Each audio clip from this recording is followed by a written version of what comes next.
So, ito lang po yung ating ingredients. Meron po tayong 1 spoon na tomato sauce and 1 teaspoon na sugar and onion, garlic, and this is a tomato and this is 2 pieces na egg.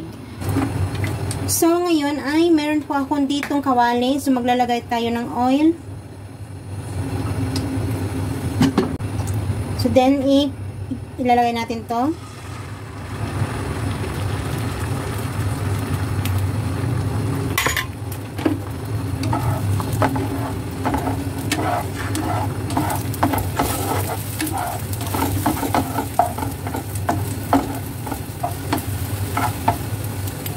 So, after nating lagay, ganyan na siya, so tatanggalin natin. Babalik natin dito sa kanyang bowl. So, next, so mayroon pa siyang konting oil, pero dagdagan natin siya ng konting oil. Then, magsusut na tayo or magsaute. Magsaute na tayo ng ating onion.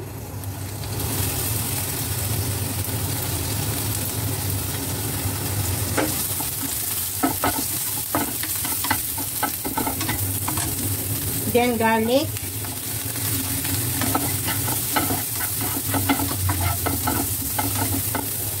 After nating isaute, maglagay tayo ng ating tomato.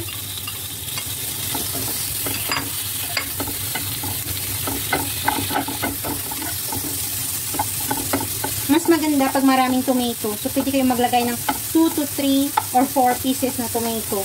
So, today dahil ako lang naman isang kakain, so naglagay lang ako ng isa. Para po sa ating sauce ay maglagay tayo ng konting tubig. Yung tubig na ilalagay nyo guys ay nasa ano lang siya. Mga 3 spoon lang ganun. Or 4 spoon. Yung magtubig-tubig lang konti. So, ganyan lang. Matigas yung ating tomato. So, matagal siya madurog. Then, after that, ilalagay natin tong ketchup at saka yung ating sugar.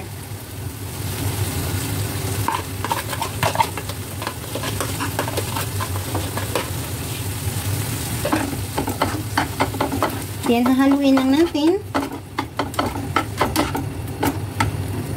Pag gusto nyo na medyo juicy siya, pwede nyo dagdagan yung inyong tubig. Feel ko ay dry siya, dagdagan natin ng tubig.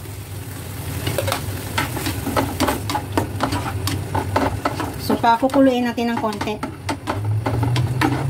Pakuluin natin ng konti para maluto yung ating ketchup.